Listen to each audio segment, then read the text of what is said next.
Home டவுனில் home work out பண்ணுறதுல இன்றைக்கி டே 34. இன்றைக்கி மார்னிங் ஒரு 5 மணிக்கெலாம் வேக்கப் ஆகிட்டு நானும் நம்ம ஊருக்கார தம்பியும் ஒர்க் அவுட் பண்ண கிளம்பிட்டோம். வார்ம் அப்லாம் முடிச்சுட்டு back and biceps work out தான் இன்றைக்கி.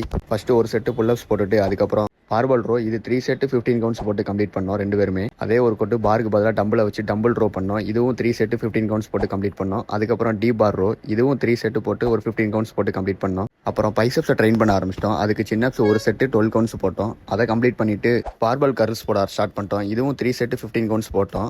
ஸ்லோவாக ஆர்ம்ஸ் மசிலை டார்கெட் பண்ணி போட ஆரம்பிச்சிட்டேன். அதுக்கப்புறம் ஹேம்பர் கர்ல் போட ஆரம்பிச்சிட்டோம். இதுவும் 3 செட்டு 15 கவுண்ட்ஸ் போட்டு கம்ப்ளீட் பண்ணேன். ஒர்க் அவுட்லாம் கம்ப்ளீட் பண்ணிட்டு போசிங் பண்ண ஸ்டார்ட் பண்ணிட்டோம். பேக் டபுளாம் பைசப்ஸ் கொடுக்க ஆரம்பிச்சிட்டேன். அதுக்கப்புறம் ஃப்ரண்ட் டபுளாம் பைசப்ஸ் கொடுத்து இன்னைக்கு ஒர்க் அவுட்டை கம்ப்ளீட் பண்ணிட்டோம். அப்புறம் வீட்டுக்கு வந்து பிரேக்ஃபாஸ்ட் எடுக்க ஆரம்பிச்சிட்டேன். இன்னைக்கு பிரேக்ஃபாஸ்ட் வந்து தோசை, குடல் குழம்பு. இதை கம்ப்ளீட் பண்ணிட்டு அதுக்கப்புறம் சிவகாசிக்கு ஒரு ரவுண்ட்ஸை போட்டோம். சிவகாசியில் சரியான வெயிலுங்க. அங்கே கொஞ்சம் ஒர்க் இருந்தனால அந்த ஒர்க்கெல்லாம் பண்ணிட்டு அங்கேயே லஞ்சுக்கு கம்மங்கூழ் குடிக்க ஆரம்பிச்சிட்டேன். ஈவினிங் வீட்டுக்கு போயிட்டு ஃப்ரெஷ்ஷாக போயிட்டு அதுக்கப்புறம் ஒரு எங்கேஜ்மெண்ட் ஷூட் இருந்துச்சுங்க. அதையும் கம்ப்ளீட் பண்ணிட்டு இன்னைக்கு டேவை கம்ப்ளீட் பண்ணிட்டேங்க.